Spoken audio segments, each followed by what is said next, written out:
Bueno, bien, ¿cómo andas? ¿Todo bien? A ver.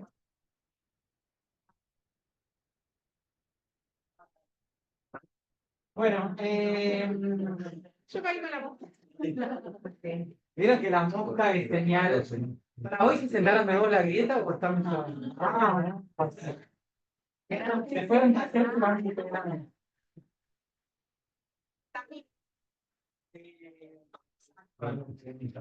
Vieron que cuando vuela una mosca en la sala es señal de que alguien va a morir. Ay, una aclaración.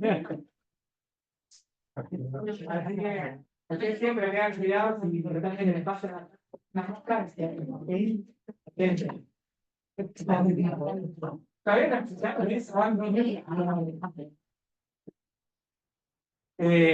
Bueno, no, la idea, el objetivo de este taller es que después del taller ustedes eviten que el paciente muera. Eviten que pase la falta. Vamos a hablar de shock. Antes de hablar acá cerca, ¿no? Sí, ya me lo iba a hacer. No, pero gracias por hacerme. Es como, estuve ahí pensando cómo encarar esto. Eh, la idea es que vamos a hablar. Por ahí intenté conceptualizar las generalidades que son comunes a los distintos tipos de shock y después hablar un poco alguna cosa puntual que tiene cada uno de los tipos particulares de shock, ¿no?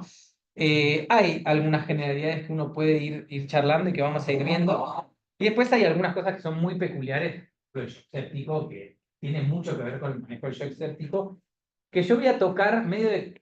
O sea, me voy a meter, pero no en gran profundidad, porque después cada tipo de shock es un taller en sí mismo, ¿no? O sea, y seguramente tengan, después creo que tienen taller de shock anafiláctico, shock séptico en sí es un tema en sí mismo, pero bueno, hoy es como introductorio, pero un poquito más también, ¿no? Y esto, bueno, es un poco los objetivos, vamos a hablar un poco de la fisiopatología, identificar los grandes síndromes del niño con compromiso cardiovascular, que esto sería un poco los tipos de shock, y qué es lo que uno tiene que. El tema identificación es para mí el gran tema en shock, ¿no? Y ahora lo vamos a ver sobre todo para los pediatras. Conocer las medidas iniciales de manejo, que es la parte de intervenir, y después esto que les decía, los temas puntuales de algunos tipos de shock. ¿Eso de arriba te va en algún momento o no? Sí. Maldito. Mueve un poquito la.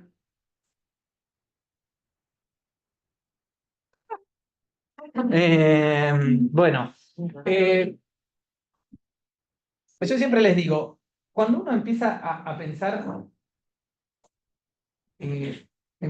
la pediatría de la urgencia y la emergencia,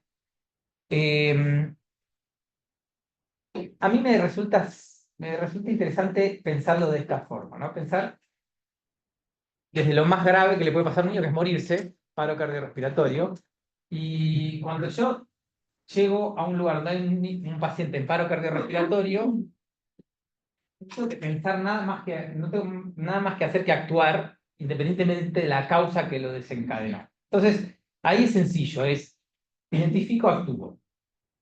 Si uno va un escalón más arriba, uno va a decir, bueno, ¿por qué se muere un niño? ¿Por qué llega a paro cardíaco? Bueno, en pediatría hay dos grandes causas, que es la causa respiratoria, que tuvieron esta semana de insuficiencia respiratoria, ¿no? Y por eso un poco esto viene en esta dirección. La causa respiratoria es, te diría, la principal causa de muerte en niños, y la segunda es el shock, o la primera, depende. O sea, el tema circulatorio del shock, o sea, el concepto respiratorio. Y cuando uno dice, bueno, estoy en este escenario que es las causas desencadenantes de paro cardiorrespiratorio, o sea, de la muerte, tampoco es que hay que hacer un montón de pensamiento de la historia clínica de si tiene gato, tiene perro, de si la calefacción es por brasero, no. Acá es como mucho más la identificación de la situación clínica y la actuación. Entonces, después, por supuesto, cuando lo recuperamos al paciente, sí vamos a ocuparnos de todas las cuestiones más en detalle para identificar con minuciosidad por qué llegó a eso, etcétera. Pero en el momento donde esto se instala, uno tiene que actuar por ahí con la información estrictamente necesaria para conducir la acción y no mucho más. ¿Me van siguiendo? Así que un poco, hoy nos encargamos de esto. Después, por supuesto, medio en paralelo, es cardiológico, pero va en paralelo, son las arritmias, que es otra de las causas muchísimo menos frecuentes, y las causas neurológicas que, que pueden originar la muerte, ¿no? Y le voy a presentar a un paciente, 4 años, diagnóstico de LLA, ay, ay, no me agacho.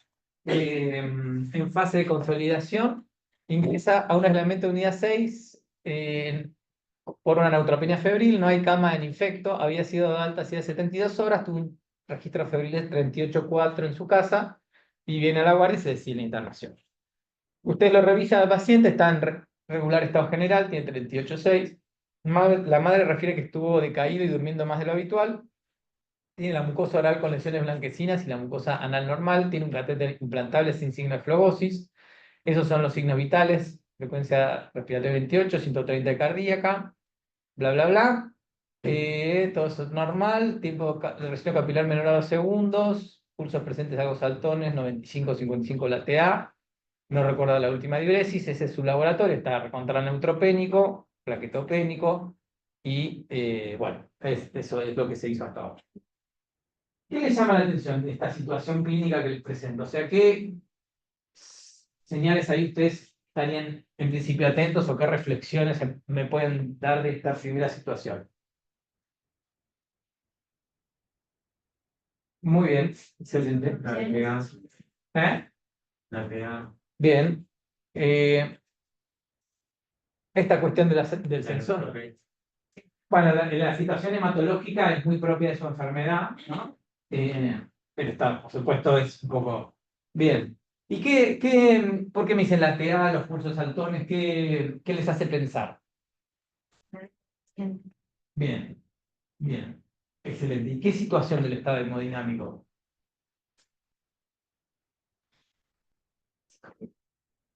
selfie, Bien, uno diría un escenario. ¿Y qué es el pulso saltón y la tensión arterial y esto de la TA?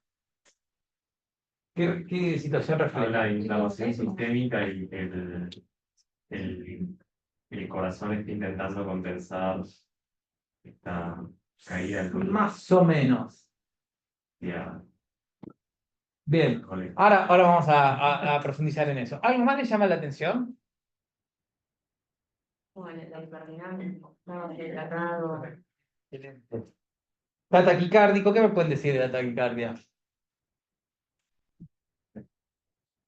¿Qué reflexiones merece? Este paciente taquicárdico. Puede ser secundario de la fiebre. Está completo. Excelente. ¿Qué más? Compensatorio. Bien. ¿Qué más? Está anémico. Bien. ¿Qué más puede pasarle? Está deshidratado. Eh, no sé, no veo signos de deshidratación en el examen físico. Pero bueno, no podría pensar. Sí, 4 años y seguramente lo recontracagaron pinchando los últimos desde que se diagnosticó su enfermedad. Así que puede ver a un médico y pensar que va a venir con una aguja pinchando. Perfecto, la taquicardia tiene, ahora lo vamos a ir viendo, pero tiene todos esos confundidores. Pero está bueno que uno dice, está taquicardia. O sea, después yo analizaré por qué, ¿no? Bien, ¿y algo más? Perfecto, eso está perfecto también. Eh, ¿De qué puedo hablar eso? También, todo habla de sepsis, ¿no? Está muy bien, pero ¿cuál? Hay una hipoperfusión renal al principio que, no sé, no lo recuerda, capaz fue hace una hora, pero está bueno que uno en esa sutileza empiece a pensar, obvio, el taller de shock, entonces está muy pegado, pero la idea es que cuando tiene un paciente decís, no recuerdo el tema de ese, puede haber sido hace una hora y está todo bien, pero voy a estar atento a ver qué sucede, ¿no? Y lo mismo, la taquicardia puede ser por 70 cosas, pero bueno voy a estar atento, ¿no? Eh,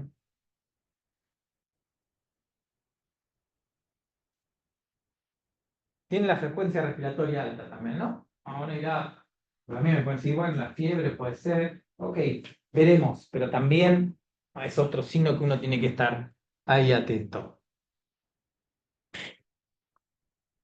Bueno, y en relación a un poco la conducta inicial que se planteó ahí, ¿qué piensan? ¿Dejan alguna reflexión?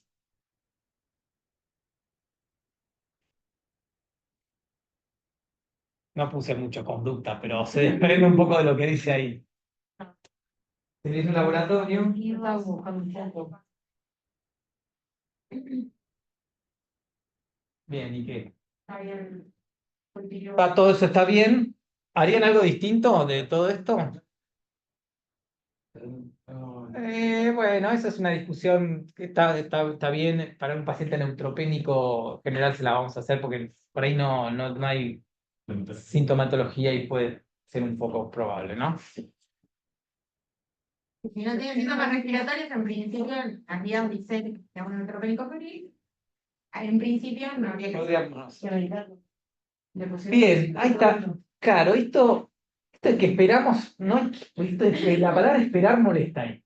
O sea, a ustedes les tiene que molestar la palabra esperar. Un neutropénico febril no quiero esperar nada. O sea, quiero actuar rápidamente, ¿no? Porque esperar no está bueno en el neutropénico febril. Bien.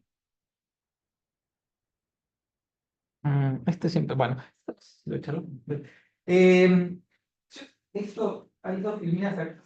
No, pues, Yo camino, ¿viste? Hay dos filminas que puse porque yo veo mucho, también cuando hacemos simulaciones y cuando hay situaciones reales de emergencia, que uno se desordena mucho en el abordaje inicial del paciente gravemente enfermo, ¿no? Es una situación de mucho estrés y mucho caos donde la desorganización es como la premisa.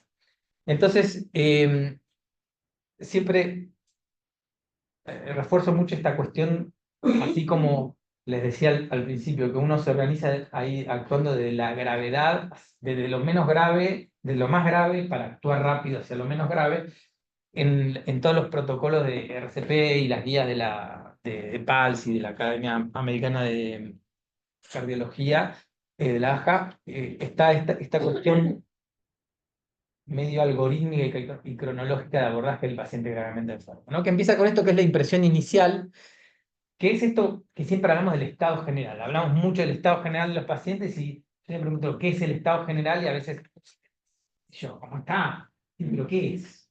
El estado general sale un poco de esto, ¿no? De esta cuestión así muy rápida de evaluación en segundos, que en la sala es mirar por la ventana al paciente y ver, ya te das cuenta en 3 segundos si está en buen estado general o no. Y que es lo que se llama triángulo de evaluación pediátrico, que es mirar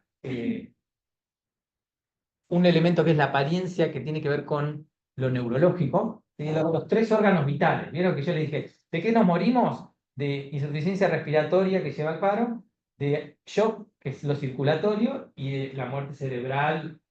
Entonces, ¿qué miramos? Esos 3 órganos vitales.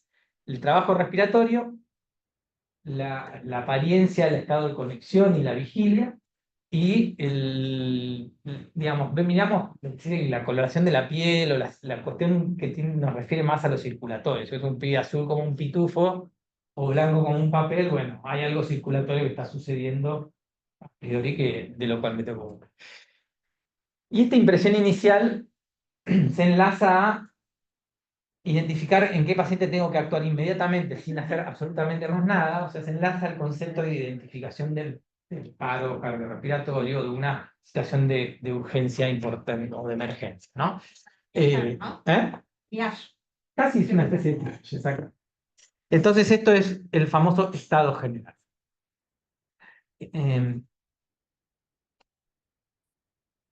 Bien, y después viene este segundo escalón, que es en un paciente donde yo evalúo que, bueno, puede estar en buen estado general, en regular estado general, pero no está en un estado general en el cual tengo que actuar en forma inmediata, donde yo hago esto que se llama evaluación primaria, ¿no? Que es el segundo escalón, que es el famoso ABCD, que son situaciones de urgencia donde no hay, digamos, amenaza inmediata del paro. Y se da este circuito, que un poco vamos a hablar en el shock de esto, lo que es identificar, evaluar, identificar e intervenir, donde hablamos ya saben, vía aérea es el A, ventilación es la B, la circulación es la C, el estado neurológico, bueno, estado de alerta neurológica la D y la E la exposición completa. Y acá sí es una evaluación, o sea, así como el triángulo de evaluación lo hago en segundos, acá esto me lleva unos pocos minutos, 1 minuto, 2, 3 minutos, ¿no? Donde de cada una de estas letras hay algunas cuestiones que evaluamos que nos ayudan a identificar el escenario, ¿no?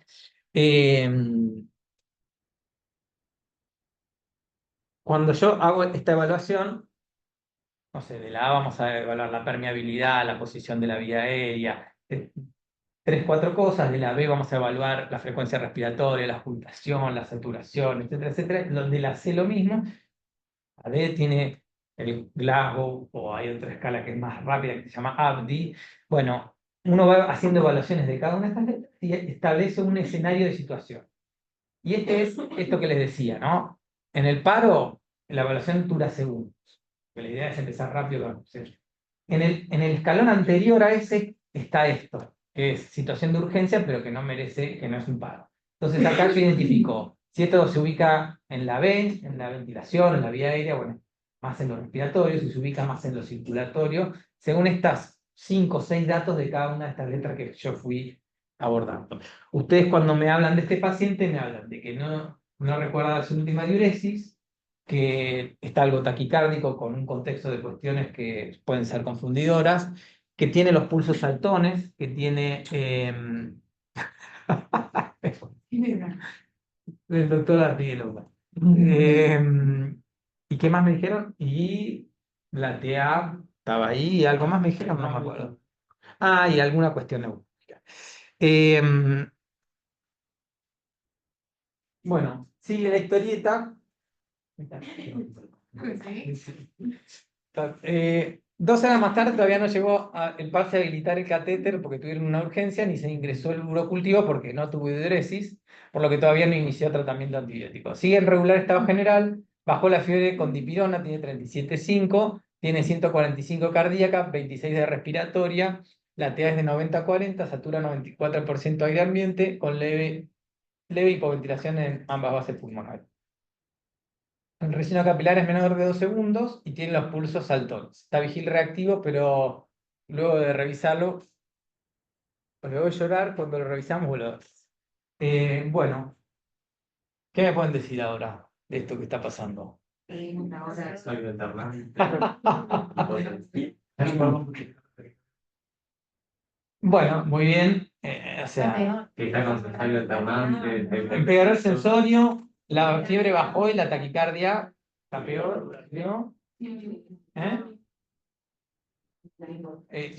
Bueno, no sabemos, pero ya por lo menos sabemos a ciencia cierta que hace 2 horas que no pilla. La saturación no está desaturando, pero antes tenía más que lo que tiene ahora. Los pulsos también. Sigue durmiéndose. Bien, perfecto. ¿Y entonces? ¿Qué hacemos? ¿Eh? Los zombies. Acéptico, me parece que sí. Sí, sí.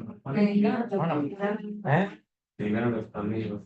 Muy bien. Oxígeno ahí también. Bien, muy bien, coincido, perfecto.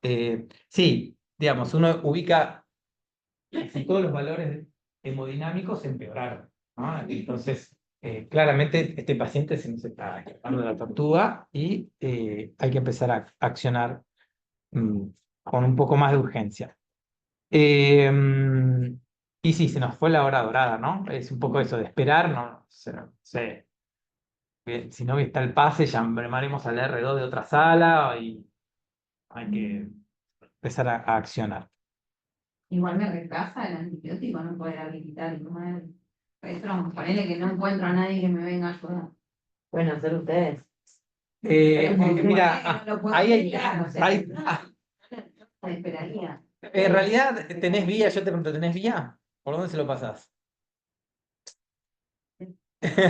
No, pero igual está buena tu pregunta. Ahí hay una diferencia según cómo vos definas el escenario clínico del paciente. O Si el escenario, ¿cómo definimos este escenario clínico?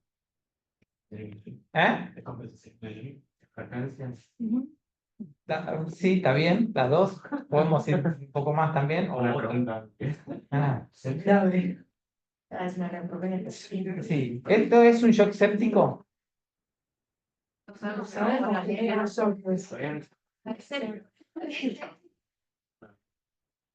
Bueno, muy bien. Ahora lo veremos. Pero si en un escenario de shock séptico, no, digamos, vos lo que haces es tomar cultivos siempre y cuando no te retrasen la administración de antibióticos, ¿no? Esa sería la premisa. En una neutropenia febril, la idea es tratar de policultivar al paciente, no retrasar los antibióticos, pero en general tenés ese margen de tiempo para cultivar antes de medicarlo, ¿no? Pero bueno, cuando el cuadro se va mutando de una neutropenia febril en un paciente hemodinámicamente compensado a un paciente hemodinámicamente, es donde los tiempos sí empiezan de decir espero a cultivarlo, que no hay que esperar, o sea, hay que cultivarlo rápido, a decir nada, me chupan un poco los cultivos y lo me. Se prima la vida del paciente, claramente. Exacto. Entonces, bueno, y los cultivos sí, estaría buenísimo. Exacto. Más Pero sí, sí, es tal cual. Pero bueno, en este no tenéis, o sea, la habilitación del catéter, además de tomarle el retrocultivo, sería para tener el acceso vascular. O sea, si no habría que pedir. Pero bueno, acá, de nuevo, esto es inventado, este paciente no existió, le va todo mal, todo le pasa algo. Digamos. Eso, se fue, no sé, pase, tuvo una urgencia, no sé, le pido al R2 que está en la otra sala que me venga a dar una mano, o nada, algo tiene que suceder que no se espere, que no, esta palabra esperar no aparezca, ¿no? Bueno, y ahora sí ya nos metemos un poco más en lo que es el shock en sí, ¿no? Hay que entender un poco la fisiopatología porque muchas de las medidas que tomamos tienen como objetivo modificar elementos fisiopatológicos para acomodar a la situación hemodinámica, ¿no? Entonces, bueno, la definición es esa, una afección crítica por suministro insuficiente de oxígeno y nutrientes a los tejidos en relación a la demanda. ¿Saben qué es esto? ¿Eh? No, D es de delivery, es la oferta distal de oxígeno, ¿no? Y la oferta distal de oxígeno, o sea, uno dice, hay un desequilibrio entre lo que yo le ofrezco, se habla de oxígeno y glucosa, ¿no? Pero oxígeno principalmente, lo que le ofrezco al cuerpo en la situación de yo y lo que el cuerpo necesita para funcionar adecuadamente. Entonces, en ese desequilibrio, los distintos órganos y sistemas se empiezan a funcionar mal y se sucede lo que se llama la falla orgánica múltiple, o sea, la disfunción multiorgánica, etcétera, etcétera, ¿no? Entonces yo lo que tengo que hacer es restablecer ese equilibrio, ¿no? Y entonces acá tenemos que entender si hay un desequilibrio entre la oferta y la demanda. Bueno, ¿qué es la oferta? ¿Qué es lo que yo le ofrezco? ¿O cómo el organismo ofrece oxígeno y nutrientes a los tejidos? A través de esta ecuación, ¿no? Que es, este es volumen minuto y esto es contenido arterial de oxígeno. O sea, la oferta y sal de oxígeno depende de esos dos elementos y el volumen minuto, esto es fisiología pura, es digamos, la frecuencia cardíaca por el volumen de eyección o la descarga sistólica, ¿no? De hecho, parte del mecanismo compensador inicial que más tiene el niño, el paciente pediátrico, para responder a ese desequilibrio es aumentar la frecuencia cardíaca, ¿no? Y el contenido arterial de oxígeno es los transportadores de oxígeno que tenemos para llevar justamente ese oxígeno a los tejidos, que se da por esta ecuación que es, bueno, una constante por la concentración de hemoglobina por la saturación de oxígeno. Entonces ahora vamos a ver cómo podemos laburar en estos elementos para mejorar la oferta distal de oxígeno y nutrientes en un escenario donde se instala el shock. Y después lo otro no sé por qué tengo esto acá, no. Como el señalador, ¿viste? Y después otra cosa que uno puede laburar o buscar alternativas es para disminuir el consumo de oxígeno, ¿no? Que hay estrategias que por ahí no son tanto que utilizamos los clínicos, pero las vamos a charlar un poco para saber que existen estrategias para disminuir el consumo de oxígeno. Acá les ponen tres, pero fíjense, la analgesia o la disminución de la fiebre ya de por sí, el antipirético es una pelotudez, pero es una estrategia que disminuye un poco el consumo de oxígeno del organismo, ¿no? O sea, no estar con dolor, no estar con fiebre, es algo Entonces, esta ecuación es un poco lo que comanda el pensamiento de las intervenciones en las situaciones de shock. Y después, en función de la semiología, establece como dos grandes patrones hemodinámicos en el shock, ¿no? Que es el shock caliente y el shock frío, lo habrán escuchado.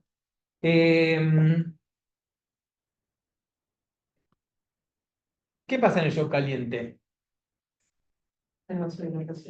Perfecto, exactamente. Predomina esa situación de una gran vasodilatación, ¿no? ¿Cuáles son los shocks distributivos? Séptico y anafiláctico, la cabeza, el neurogénico es el otro. Predomina esto, ¿no? Una gran vasodilatación que en casos extremos puede llegar a ser una vasoparálisis. Y aumenta la permeabilidad. ¿Y cuáles son las manifestaciones clínicas del shock caliente? O sea, cuando uno evalúa la C, acuérdense, decimos ABC, ¿no? Entonces, esto es evaluar. ¿Qué cosas evaluamos de la C?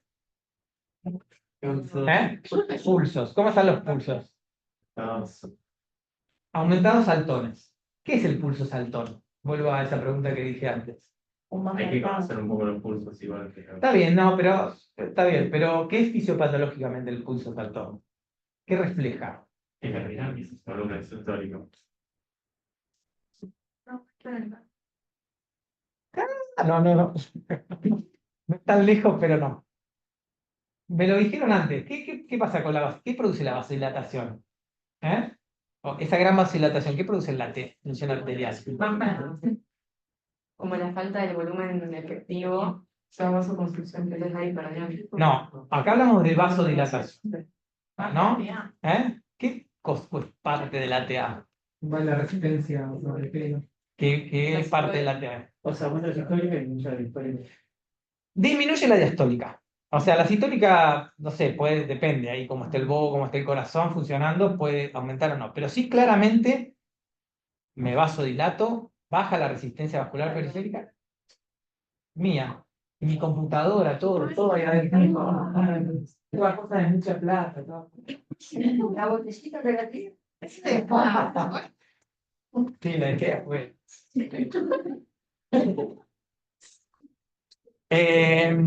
Bueno, baja la diastólica. La vasodilatación genera una disminución de la diastólica. Y en general la sistólica está normal o aumentada, entonces aumenta la diferencial. Básicamente eso es, y cuando aumenta la tensión arterial diferencial, el pulso se hace saltón, se hace más saltón. Y, hola Alejandrita. Entonces, eso se expresa con los pulsos saltones y con el aumento de la tensión arterial diferencial, ¿no? Que es, nada, sistólica normal y diastólica baja. Entonces tengo, si se fijan, este tenía 90, no me acuerdo que le puse 90-55, 90-40 después, como que estoy teniendo más amplitud de la tensión arterial y eso se expresa con el pulso que está más alto. Sí, obvio, uno necesita cierto entrenamiento para ir identificándolo. Bien, ¿qué más? En la C, entonces me dijeron, yo ya les botoné la TA, que está aumentada la diferencial, que es la expresión, o sea, es muy hermano del aumento del coeficiente Halton. ¿Qué más me dijeron? ¿Cómo está el relleno capilar? Bien, ese reflejo se llama flash, ¿no? Que es rápido. O sea, es menor a un segundo. Entonces nosotros miramos frecuencia de TA, pulsos, relleno capilar. ¿Qué otro elemento de la evaluación de la C? Las extremidades frías. Bien, ¿cómo están las extremidades? Caliente. Calientes en este caso, al cual es en parte de esa vasodilatación. O sea, eso sería coloración de la piel. ¿Y qué nos falta de y la taquicardia, ¿no? Entonces, esto constituye el escenario de shock caliente que suele responder. Lo más común en pediatría es sepsis lejos, pero neurogénico vemos poco. Y el shock frío, esto, bueno, ahí los puse todos, así que no. Pero, ¿qué es lo que sucede? Repercusión en los tejidos. Exactamente. Entonces, repasemos los signos de la C, que cómo están en el shock frío. Pulsos débiles. Pulsos débiles. ¿Qué pulsos? Perfecto. ¿Y los centrales? Son manchas y paros. Claro, perfecto. El pulso central sirve para identificar. O sea, si el pulso central no está. Bien. Pulsos periféricos débiles. Relleno enlentecido. ¿Dónde toman el relleno capilar? Bien, perfecto. En circulación central. No trata de que no sea en circulación periférica porque ahí puede haber confundidores, ¿no? Vasomotores ambientales y muchas otras cuestiones. También hay taquicardia. Diuresis. Bien, diuresis disminuido, medio que en los dos. ¿Y qué me falta? Frecuencia cardíaca. La TA. Baja. Bien. Eh, bueno, y ahí más o menos definimos el escenario. Esto tiene una utilidad. A ver, hay que saber que existen. Es más común el shock frío en pediatría que el caliente. Antes se hablaba mucho, pues yo acá lo puse y por ahí debería sacarlo, de que podía orientar a ciertos tratamientos después cuando uno incluye los inotrópicos. Hoy está en cuestionamiento. Se sabe que esto puede migrar entre uno y otro, que puede no ser algo estático, y que muchas veces cuando le metemos un montón de catéteres y monitoreo invasivo al paciente, lo que yo pensaba que un shock caliente, después veo en los parámetros avanzados de monitoreo, siendo. Así que, pero bueno, esto está como muy escrito como los dos escenarios clínicos del shock más común, ¿no? ¿Y cuáles son los pacientes que van a tener el tipo de shock frío? ¿Qué causas de shock? Cardiogénico, el hipovolémico, tal cual. Son los dos como más, el hipovolémico por lejos más común y después. Bueno, entonces esto ya lo venimos hablando. A ver si hay algo que les quiera.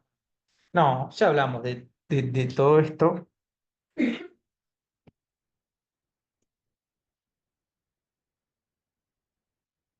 Eh, por ahí lo que les agregaría acá es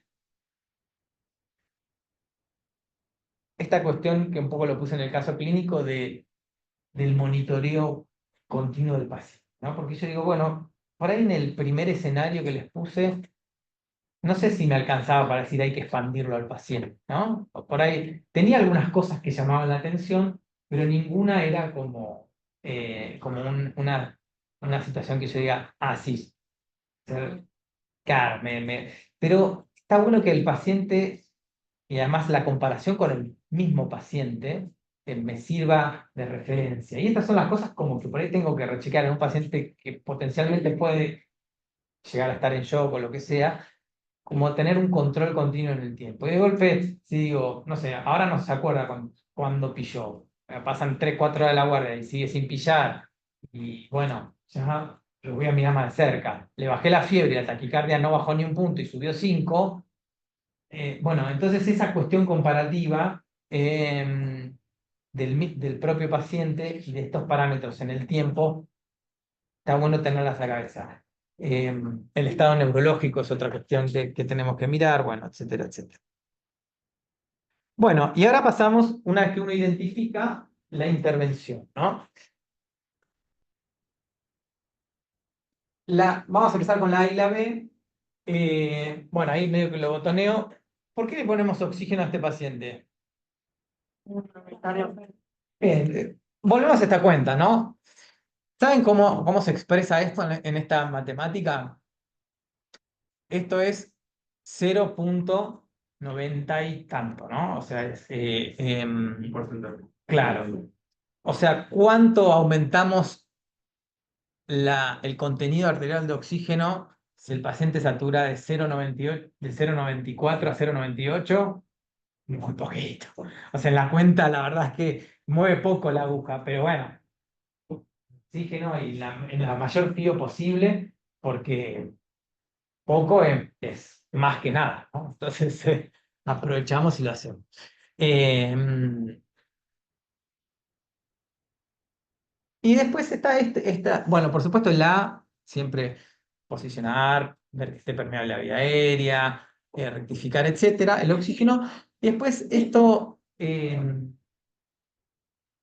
va con la otra parte de la ecuación que tiene que ver con la demanda o consumo de oxígeno del organismo.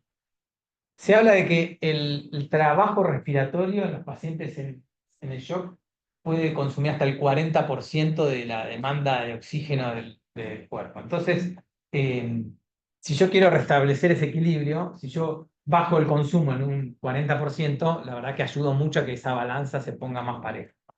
Entonces, acá hay toda una discusión entre los terapistas y los emergentólogos. Si todo paciente, por ejemplo, con shock séptico debe ventilarse, aunque no haya un compromiso respiratorio o no. Bueno, no está saldada esa discusión, pero uno sabe que eventualmente una estrategia para disminuir el consumo de oxígeno puede ser la ventilación mecánica. Sacarlo, sedarlo al paciente, dormirlo, que deje de ventilar y le mando yo ventilación de afuera. Pero bueno, tiene todas sus implicancias, ¿no? Lo duermo al pibe, lo invado, le agrego un montón de otras potenciales morbilidades, que ahí en ese balance es donde uno tiene que tomar una decisión que muchas veces no es fácil. Sobre todo un paciente que respiratoriamente está bien. Por supuesto, si está en insuficiencia respiratoria porque la sepsis es por una neumonía o porque tiene un distrés respiratorio por disfunción orgánica del shock, no lo voy a dudar, pero uno habla de un paciente que de golpe está con digamos,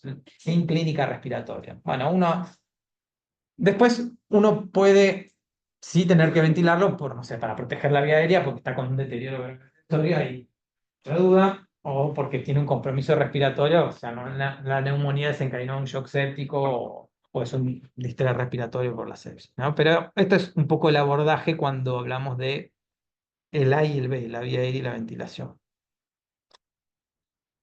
Y bueno, y es ahí donde laburamos, ¿no? Bueno, y después, sí, como este es un problema hemodinámico de la sede de lo cardiovascular, el gran bloque de intervenciones tiene que ver con los distintos elementos que yo hago para restituir esa hemodinámica, ¿no? Y esto vamos a ir hablándolo un poco ahora. Eh, y por supuesto, en paralelo, si existe una causa que acá, esto ahora lo hablamos, pero ¿a qué me referiría con esto? Si es un shock séptico, da el antibiótico. O sea, eso es una premisa. Si hay un sangrado activo, tengo que ver de frenar ese sangrado de alguna manera, ¿no? Si es un sangrado en un politrauma que está sangrando por una lesión, qué sé yo, de una arteria, bueno, hay que frenar el sangrado, si no voy a tirar por otro lado y bueno, no me va a servir. Entonces eso, bueno, hay que tenerlo medio en la cabeza también. Mm, bueno, Sigue mira. frenando. Finalmente conseguimos una vía periférica en el pie, o sea, porque no le habilitaron el catéter. Se empieza a pasar solución fisiológica con una bomba 999 porque es una vena de pequeño calibre y la enfermera dice que no va a aguantar. El paciente ahora está empeorado, alterna irritabilidad con somnolencia, la temperatura es de 38,6, la frecuencia cardíaca es de 165, bla, bla, bla, PA 75,40, aparece tiraje subcostal y irrales en ambas bases pulmonares, satura 89, por lo que se coloca oxígeno con biotera. Es re caños, los pulsos siguen presentes pero menos saltones, el tiempo de relleno capilar de 4 segundos, la vía se infiltró por lo que se interrumpió la infusión y ahí se consigue habilitar el catéter y se empieza a pasar la expansión por ahí también a 999. La enfermera le está buscando otra vía para los antibióticos y bueno, ahí lo vamos a contar a usted. Qué caños que eran. Bueno, ¿qué me dicen de esto? ¿Qué piensan que se podría haber hecho mejor? Ya llegado a este punto. Pasa, pero llegamos a hemos llegado ahora esto. Ah, Tema de la antibiótico-terapia temprana. eso ni hablar, 100%.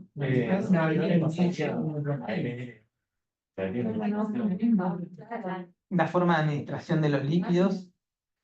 Muy bien. Bien. Apenas llegó el paciente ya asegurarse que tenga vías más dudas. Bien. Por un lado se podría haber puesto una vía y es agua. Sí. Tenía el catéter, ¿no? También, ¿no? Dice, che, hacemos el catéter, amigo, dale.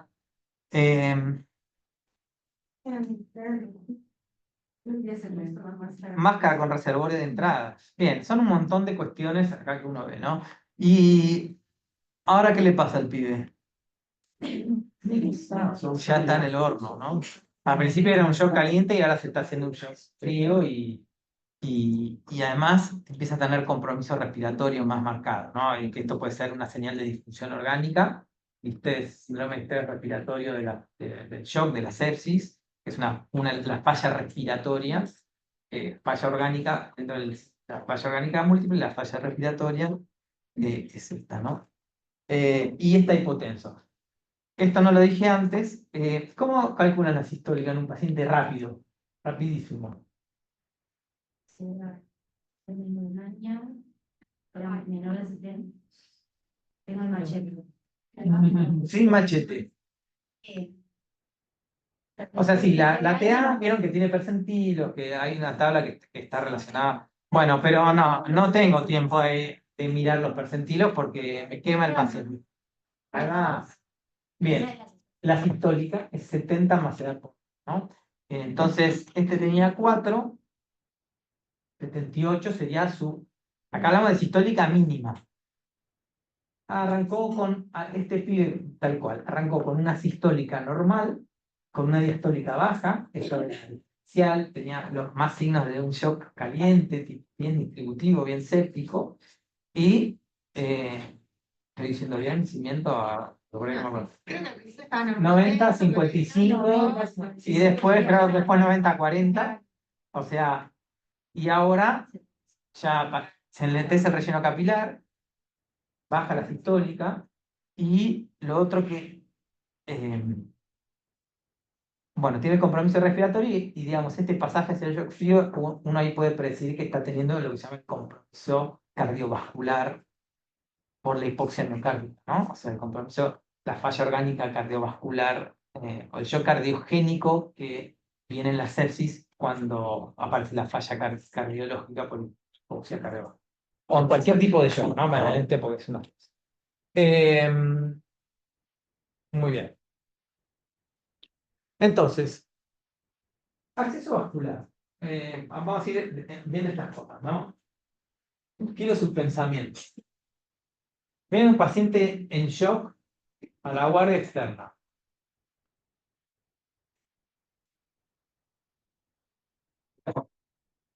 Bueno, ahí esto no lo animé bien, eso no tenía que estar. Está mal animada esta reunión. Bien, ahí medio que les macheteo que la cosa. Vamos, metámosle pata. ¿Qué le ponemos? Bien, esa es una de las vías ideales en el abordaje, ¿no? Quiero más pensamientos en relación al acceso vascular. No lo voy consiguiendo. La vía, el paciente piensa que el paciente chocado, si está, no es fácil. O sea, ¿eh? La ósea como última opción. Coincido con la primera, no con la segunda. Bueno, si no se puede. O sea, vamos a intentar probar, claro, vamos a intentar, pero no había ni la intraósea. Muy bien, quiero más pensamientos. Que la búsqueda de un acceso periférico no retrase la resucitación. Y entonces, sí. No lo Se tiene que hacer en ese caso el catéter. Exactamente, bien, muy bien. Tiene que tener dos o tres cuestiones. Sí, la vía ideal es una vía corta y gruesa cerca del corazón, una boca 6 y 8, depende de la del paciente. Eh, no va a ser el escenario más factible en general. Y esto que puse acá es como fueron cambiando los protocolos de reanimación. Veo que las guías de la American Heart Association cada 5 años se actualizan y fueron cambiando en cuanto a los tiempos para conseguir el acceso, ¿no? Antes decían 3 intentos, en la siguiente decían 90 segundos y ahora dicen inmediatamente. Inmediatamente es extremo. O sea, ay, qué sé yo, no sé, no sé qué hago. Pero como ya. Pero bueno, también es como el concepto este. Ya, la vida es ya. No, no. Entonces, ¿qué pasa? Si tengo un catéter, ese catéter. No hay ningún lugar a dudas de eso. Y si no tengo catéter, para que las situaciones de emergencia, las situaciones acontecen en paralelo, ¿no? Pero, o sea, porque siempre hay en general buena cantidad de gente, suerte en los ámbitos donde nos manejamos. Pero yo voy a ir no en última instancia a la intraósea, sino bastante más rápido que en última instancia. Esta es la mano de Juan, una guardia que hacíamos junto de paz. Hicimos a una en la 9. Era una varicela con shock séptico. Todas estas son lesiones de varicela. eh, y ahí roqueamos con la intraósea. Em, hay, para intraósea hay, o sea, la intraósea tiene que estar muy cerquita en el pensamiento. O sea, está bueno que ustedes sepan cuál es la vía ideal, que si tienen catéter se lo habilito y que la intraósea está siempre cerca en el pensamiento de ustedes como acceso en esta situación, ¿no? Y ¿hicieron simulación de intraósea en su vida alguna vez? No. Bueno, no deberían terminar este año de residencia, o sea, no terminarán este año de residencia sin hacer práctica de intraósea.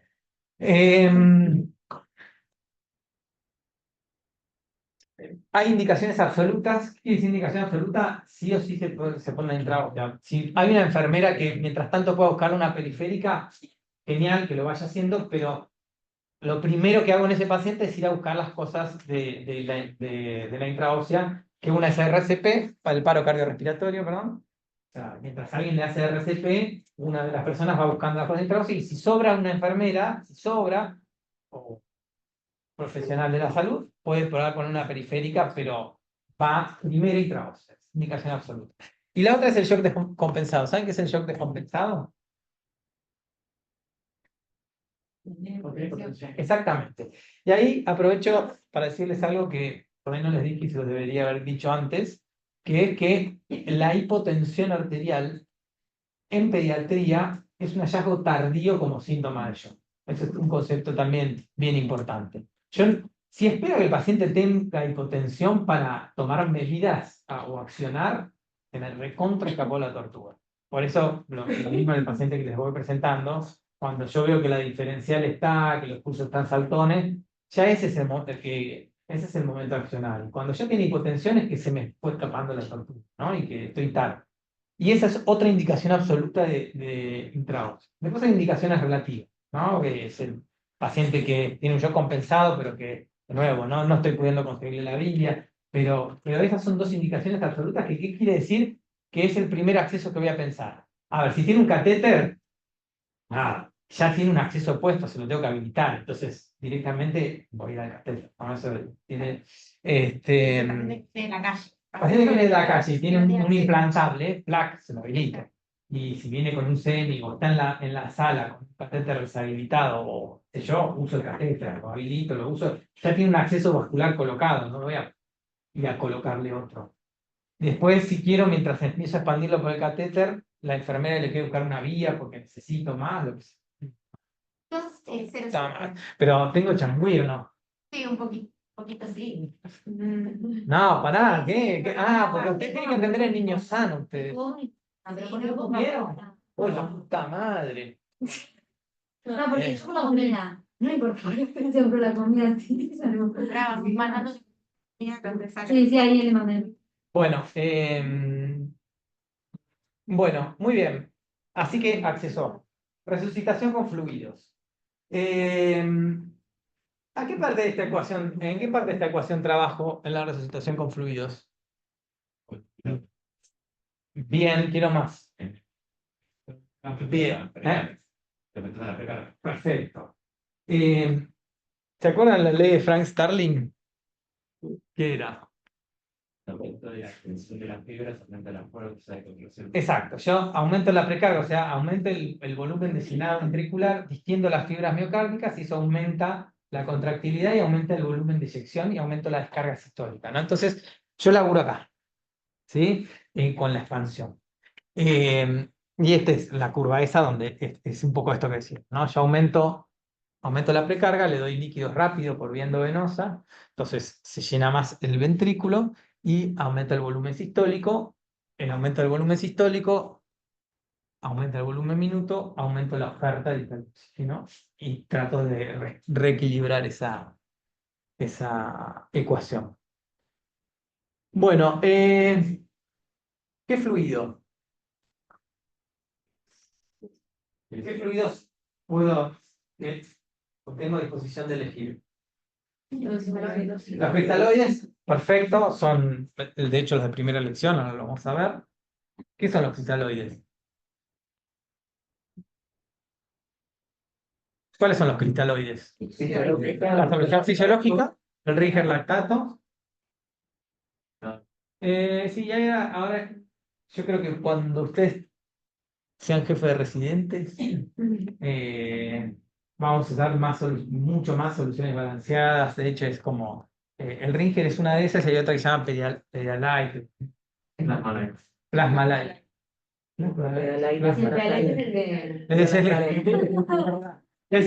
No, no les pasen más, por favor. Son las sales de Plasma Light, que son soluciones que se llaman soluciones balanceadas. Ringer. ¿Saben por qué? Porque. No. Iba a empezar y. ¿Saben por qué son balanceadas? ¿Algunos saben?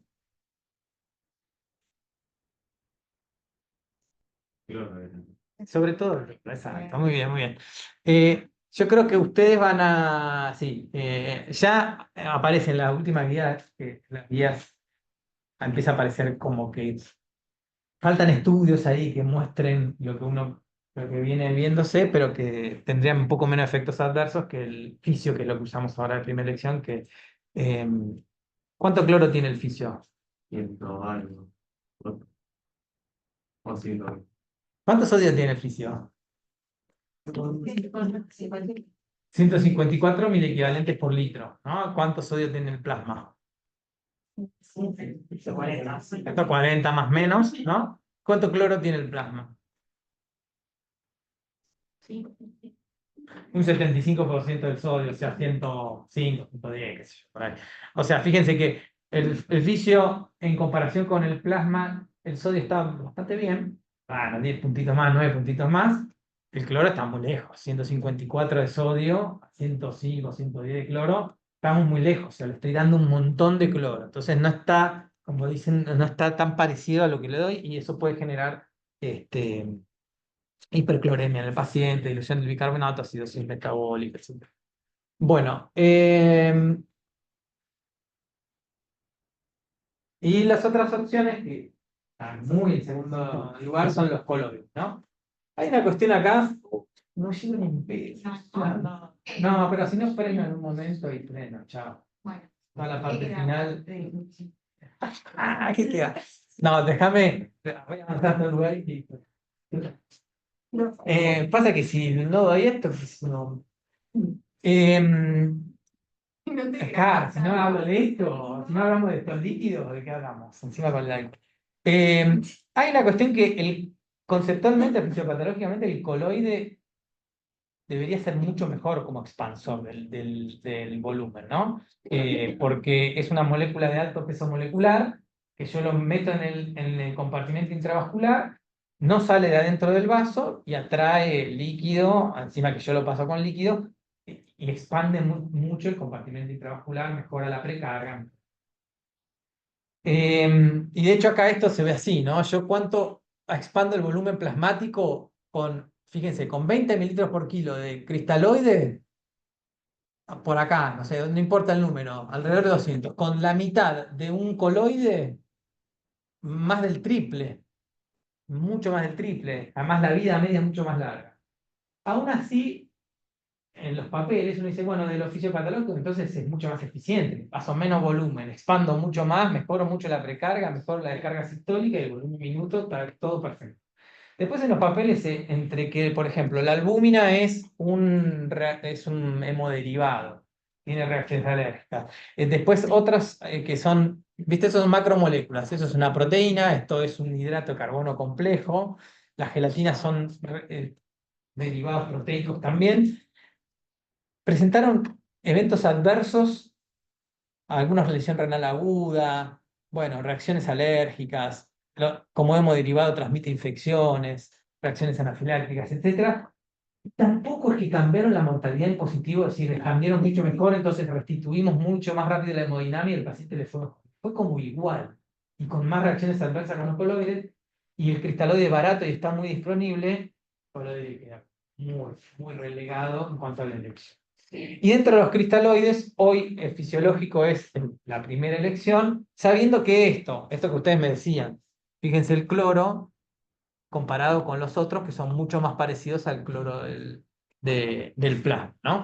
¿Por qué tiene menos cloro? Porque agregan, acá está, estos se llaman aniones orgánicos, no se le puede agregar bicarbonato a un suero porque es inestable, o sea, hay características ahí físico-químicas que no permiten que uno le agregue bicarbonato a un suero, pero sí estos aniones inorgánicos que ocupan las cargas negativas para mantener la electroneutralidad, ¿no? Y no que toda la carga negativa venga del cloro. Así que son mucho más parecidas, como ustedes decían, a la composición electrolítica del plasma. ¿Vamos bien acá? Y esa pregunta de ¿existe el fluido ideal? No existe. Todos tienen su potencial efecto adverso. Lo que le decía de la fisiológica genera acidosis metabólicas hiperfluorémicas. Por supuesto, yo paso el volumen de los cristaloides y el cristaloide se distribuye por el compartimento extracelular, intravascular y el intersticial. Entonces, también lo paso rápido, queda en el intravascular, mejoro la precarga, mejoro la descarga sistólica, pero en un ratito eso se me va de los vasos, ni hablar si hay aumento de la permeabilidad, como en los shock distributivos, que tengo aumento de la permeabilidad, y el paciente se edematiza. Y estar edematizado después tiene otros problemas, bueno, tampoco es totalmente inocuo pasarles eso. Bien, ¿qué volúmenes? Eh, Esto cambió un poco también en los últimos años, pero hoy el paradigma es, se habla de como alícuotas o bolos, entre 10 y 20 mililitros por kilo. Acá cuando uno le dice, elige el medio que elige el médico, 10 o 20, qué sé yo. Le tiro 10 por kilo, miro, le tiro otro 10 por kilo, miro, ¿no? O le tiro 20 por kilo, hasta 40, 60. Esto tiene que suceder rápido, en la primera hora. La idea es que el tiempo es más o menos 5 o 10 minutos. Cuando el compromiso es de un shock hipovolémico, por ejemplo, por gastroenteritis, donde la pérdida del líquido es del líquido extracelular, yo perdí. Ahí tengo un margen para pasarlo un poco más lento, puede ser entre 10 hasta 20 minutos. Cuando el compromiso es intravascular y con aumento de permeabilidad, como el shock distributivo, el shock séptico, si yo lo paso muy lento, enseguida eso se me pierde por al intersticio, entonces pierdo ese efecto de expansión del compartimento intravascular que aumenta la frecuencia. Entonces uno necesita pasarlo más rápido en esos escenarios, y por ahí en el escenario de un shock hipovolémico por deshidratación por gastroenteritis, uno tiene un margen dentro que no es que vamos así con pachorro, ¿no? Pero y esto es importante, ¿no? Esto de titular. Esto también, antes era como, hay una tendencia a hacer menos mano floja con el niño. Es decir, yo lo voy pasando, ahora, antes era siempre 20 por kilo, ahora son alícuotas que pueden ser de 10 a 20, lo voy controlando, porque el aporte de líquidos tiene efectos adversos potenciales, entonces yo tengo que estar al lado del paciente y ir mirando si aparece, ¿no? Por supuesto, ¿qué miro? Mejoría de los parámetros que me motivaron la expansión y signos de sobrecarga hídrica. Edema pulmonar con aparición de crepitantes, taquipnea, hepatomegalia, esto está muy escrito, la hepatomegalia, y la aparición de un tercer ruido o ritmo de galope. Y después la forma de administrarlo, un poco lo que ustedes decían, ¿no? Este es un estudio que se hizo de las distintas formas de administrar, y fíjense que para poder administrar el volumen de líquido en el tiempo que uno quiere, eh, las dos formas recomendadas es esto de los jeringazos. Se habla de esto de la doble jeringa, ¿no? Llave 3 vías, aspiro del Baxter, giro la llave 3 vías, empujo al paciente. Otra cosa que hacemos, como somos en general muchos, alguien se va cargando jeringa de 20, pasa una, se la devuelve, te pasa otra y esa es una forma de administrar el líquido. Y la otra es esta de bolsa de presión, que a veces si no hay se puede usar un tensiómetro que aprieta en el Baxter. Y yo creo que esta es un poco la que más yo les recomendaría. Esta, qué sé yo, es más compleja. Hay que insuflar bien, hasta 300 milímetros de mercurio el manguito, o sea, hay que insuflarlo un montón, qué sé yo. Acá con esta puedes ir cuantificando muy bien, porque te van diciendo, le pasé una, dos, tres, vas contando y sabes con el volumen, como que es todo un poco más fácil.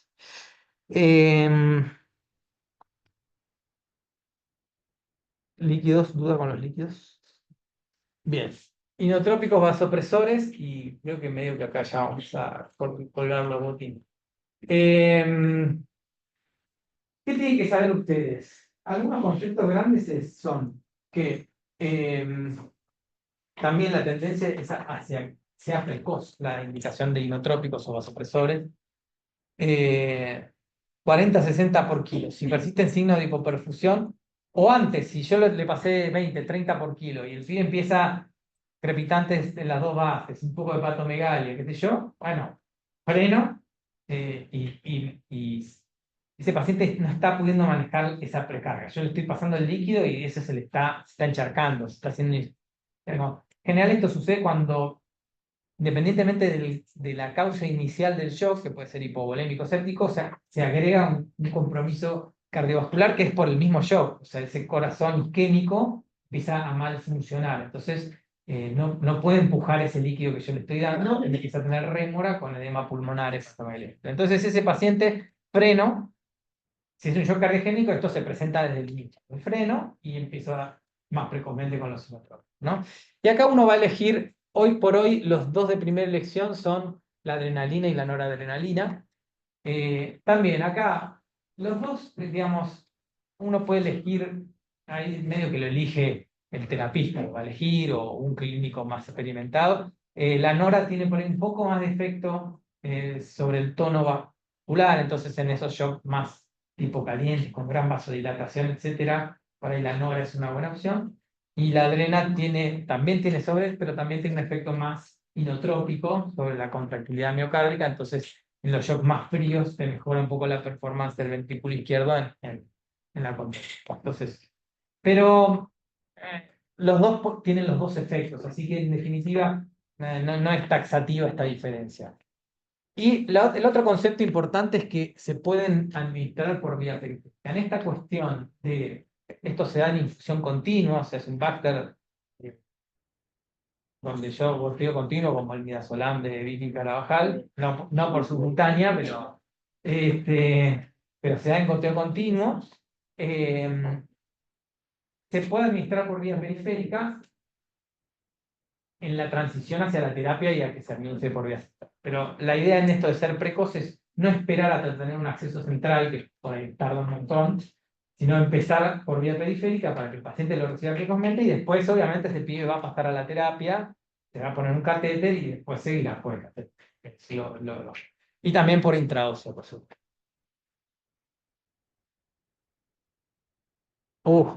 Le iba re mal. Bueno, nada, está en el ojo. Sí, ya está. Acá hizo todo el distrés respiratorio de la sepsis, se va a la UTI, todas las cagadas. Bueno, todo esto no lo voy a dar, chicos. No. No, porque acá empezaba a hablar un poco de cada uno de los tipos de shock. Qué lástima, porque de sepsis hay muchas cosas, ¿no? Bueno, los antibióticos en la sepsis a muerte, o sea, todo lo que ahorramos de antibióticos, de no darle las faringitis pelotudas, a las pseudoneumonías que son bronquiolitis. ¿Para qué es? Para que el paciente con shock séptico sea por gérmenes sensibles a los antibióticos. Entonces, conceptualmente, después uno le quita, verá distintas variables, pero siempre piensen en más, en ampliar el espectro. Después hay que ver un montón de cuestiones, el foco, internaciones, gérmenes que tuvieron previamente, comorbilidades, mil cosas que no va a ver, pero siempre el pensamiento es hacia, en este no me da tiempo para, empiezo de arriba y después desescalo. Y fíjense, mortalidad si retraso el antibiótico. Esto no se los voy a dar, esto tampoco. Solo del shock hipovolémico puede ser hemorrágico o no hemorrágico. Solo les digo una cosa. En el hemorrágico, las dos causas de shock más comunes en chicos son el séptico y el hipovolémico, que incluye la deshidratación por gastroenteritis y la hemorragia por accidente de tránsito, etcétera, etcétera. Politrauma, tal. Entonces, ahí después depende de la epidemiología de cada país, las edades y todo, pero entre esos dos está. Cuando el shock es hemorrágico, primero, no confiar en el valor del laboratorio. O sea, el laboratorio me dice, o sea, no voy a esperar el hematocrito, porque el hematocrito va a aparecer descendido cuando yo diluya al paciente con líquido. Si el paciente perdió medio litro de sangre y le saco sangre, no va a tener un hematocrito bajo, va a tener el hematocrito normal para que yo le pase líquido y lo diluya. ¿Entiende? Entonces acá se transfunde al paciente, después empiezo con las expansiones, de la misma forma acá, y aparece la transfusión de glóbulos rojos más ahí. Después de 40, 60 por kilo, empiezo a pedir los rojos, veo qué nivel de urgencia tiene y lo empiezo a transfundir. Y después, según lo que yo piense que perdió, porque el paciente pierde sangre entera y yo le estoy pasando rojos, entonces si perdió mucha sangre se va a poner coagulopático y pénico, eventualmente puedo tener que pasarle plasma para pasarle factor de coagulación y pasarle plaquetas para pasarle plaquetas, porque si no le estoy poniendo rojos y pierde sangre entera y yo le pongo rojo. Entonces le ponen coagulopáticos, siguen sangrando, plaquetopénico, entonces tengo que restituirle todos los componentes sanguíneos, ¿no? Eso es por ahí lo que les diría de esto. Un paciente politrauma quirúrgico donde dice que el shock Es- es hemorrágico. Claro, tengo que, Ese, por ¿no? supuesto. Sí, sí, estoy hablando de shock hemorrágico. O sea, que sé que es por algún sangrado. Y lo que les decía antes, controlar el sangrado. Tratar la causa de base. Si es un politrauma que tiene una fractura expuesta y una lesión arterial, nada, que venga el traumatólogo a exprimir esa arteria, porque en paralelo a que lo voy expandiendo y pasándole el sostén hemodinámico. Bien, esto ya hablé un poco. Eh, Bueno, y de shock anafiláctico que van a tener el taller, lo que tiene que ser es el único, por ahí el único shock que yo no lo expando de inicio, que el tratamiento es la adrenalina intramuscular, externo, bla, bla, bla. Después, si hay compromiso hemodinámico, después de la adrenalina lo voy a empezar a expandir, pero inicialmente, como ustedes decían, anafilaxia, adrenalina. Anafilaxia, adrenalina, anafilaxia, adrenalina. Esto no importa, y listo. No, así como conclusión, un poco de ese paciente es como toda la calamidad de lo que no tiene que pasar. La mayoría de las causas de muerte en pediatría, que son respiratorias y shock, hemodinámicas y respiratorias, son patologías que dan tiempo, no son súbitas. El súbito es el que se muere de una arritmia, es recontra infrecuente en pediatría. El shock y la insuficiencia respiratoria son patologías que necesitan tiempo para llegar al paro cardiorrespiratorio. Y si el paciente, bueno, si está internado, si lo tengo, no debería nunca tener un paro por un shock en una sala, por ejemplo. Porque si pasa eso, es que algo no fui viendo para actuar antes de que llegue al paro. Entonces, está bueno esta cosa así, sobre todo en la parte de la identificación de estar atento, ¿no? Después hay que encontrar ese equilibrio en tampoco asustarse por todo y querer expandir a medio mundo, pero saber bueno, qué parámetros uno tiene que estar atento en estos pacientes que están en riesgo y controlarlo en el tiempo para que no se me escape y poder intervenir lo más precoz posible, que mejora Listo. Se pueden ir.